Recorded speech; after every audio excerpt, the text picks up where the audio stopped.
Je suis sortie, je ne sais pas quoi faire. C'était un silence, mais un silence pas oppressant, hein, parce que je suis allée en bas de son échelle, je ne sais pas, là, il y a un silence, il m'a dit c'est l'heure de l'étal, quoi. Je m'en étais jamais aperçue.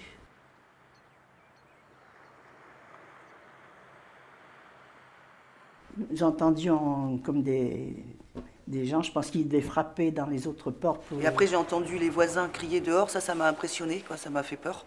Parce que j'entendais ma voisine crier. Et puis voilà, et puis moi je ne savais pas du tout ce qui se passait dehors en fait.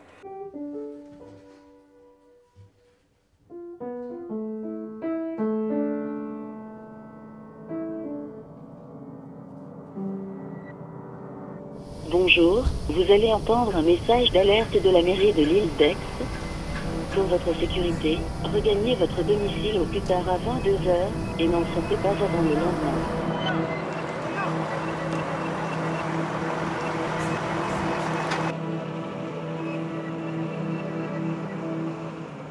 Ah, émotionnellement parlant, là, c'est un taux d'adrénaline extrêmement élevé, je peux vous dire. Évidemment, c'est inattendu, ça vous tombe dessus comme un bombardement. Un bombardement, ou je ne sais quoi. Attention, le département de la Charente-Maritime-Est, placé en vigilance rouge, à partir de ce soir jusqu'à demain dimanche 9 h. Fermez vos fenêtres et volets, ne laissez aucun objet pouvant s'envoler à l'extérieur. Écoutez la radio pour vous tenir informé de l'évolution de la situation. Vers 3 h du matin, j'ai entendu glou glou glou glou glou dans les toilettes comme ça. Je suis allée voir et c'était en ébullition dans les toilettes. Moi je pensais que c'était de l'eau entre les deux casemates qui remontait, je ne me suis pas inquiétée. Je suis allée me recoucher. Puis là le bruit est devenu de plus en plus fort. Et là quand je me suis levée, il y avait de l'eau qui remontait par la douche, par les toilettes et il y avait de l'eau déjà au sol. Je suis allée dans la salle principale, là il y avait de l'eau qui rentrait par la porte. Donc j'ai appelé le maire, il était 3 h 12 du matin. J'ai appelé le maire qui m'a dit de faire le 18. Et là, j'ai appelé le 18 et là, ça a été très, très vite, le temps que je fasse les 2 numéros de téléphone. L'eau était déjà montée à 1 mètre. J'ai eu le temps de mettre un jean, un pantalon et je suis restée dans la chambre. La porte a explosé par la puissance de l'eau.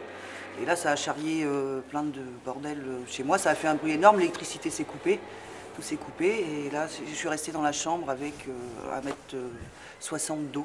Ça a été très, très vite. Le vent a forci un petit peu à partir de minuit, 1 h du matin. On a commencé à prendre un peu d'ampleur. Vers 2 h, je surveillais le baromètre, donc j'ai vu qu'il a commencé à prendre des proportions inquiétantes.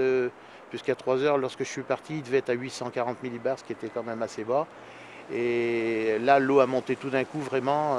Et là, c'était la mer qui rentrait avec un courant terrible, des galets qui me tapaient dans les bottes et tout, et j'avais de l'eau à hauteur de la taille, quoi. C'était pas de l'eau stagnante, c'était un torrent qui déferlait et qui partait complètement vers la maison de Sandrine, quoi. Tout le monde parle d'une vague, il n'y a pas eu de vague, c'est la montée des eaux, la conjugaison, si vous voulez, de la pression atmosphérique très basse, du vent et surtout de l'énorme coefficient qui était pile poil à l'heure de la tempête.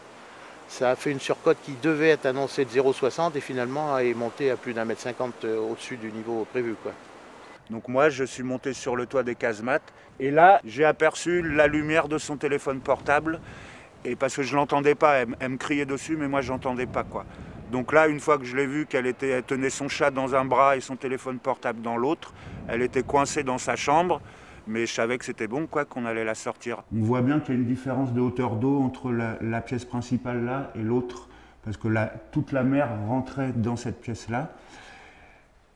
J'ai poussé le canapé, j'ai marché, j'ai écrasé l'armoire. Je me souviens lui avoir dit lâche le chat, elle m'a dit jamais de la vie, quoi. Donc c'est qu'elle avait encore un peu le moral. Donc j'ai fait couler le canapé, quoi. On a enjambé le canapé.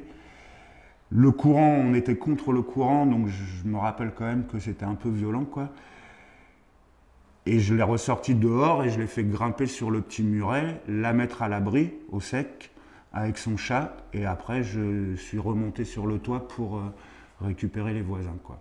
J'ai pas eu peur, après je me suis dit, mais on a vécu quelque chose, mais je devrais pas être là, j'aurais dû mourir, j'ai failli mourir. Non, franchement sur le coup, je pense qu'on est sonné. On est, je suis chercher des qualificatifs, non, je ne devrais pas vous le dire là. choqué sur le coup. Ben, voilà. Il y en a qui vous allez être en état de choc. J'y étais. Je m'en sortirai. Alors, choqué, hébété, oui, parce que je prends des décisions, mais tellement j'étais un peu mollasse quand même. Hein. J'étais sonnée, vidée, brouettée, sans volonté, m'aurait emmené, accepter sans réaction, monter, descendre, s'habiller, se déshabiller, manger, sourire, écouter, sans pouvoir réfléchir, répondre, soutenir des souvenirs, et puis finalement c'est pas ça. Cerveau très excité, je l'ai dit aussi là. Ouais, c'est tout ce que j'avais marqué, exactement ce que j'ai pensé.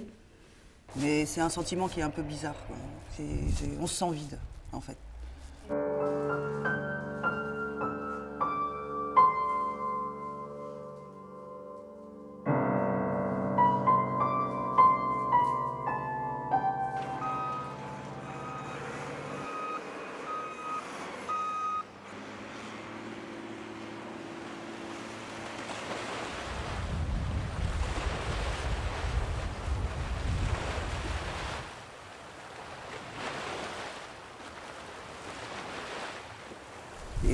Et ça va vite, ça va vite. En une nuit, il n'y a plus rien. Donc c'est ça qui fait le plus mal, en fait.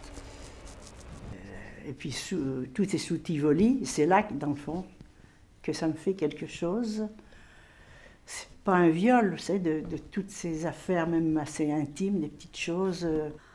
Et je veux pas m'attacher à ça, mais c'est au plus intime de moi, quoi. Alors c'est vrai, il ne faut pas s'attacher à la vie, c'est facile à dire. Là, j'ai pris un sérieux coup sur la nuque, là. On tient à la vie.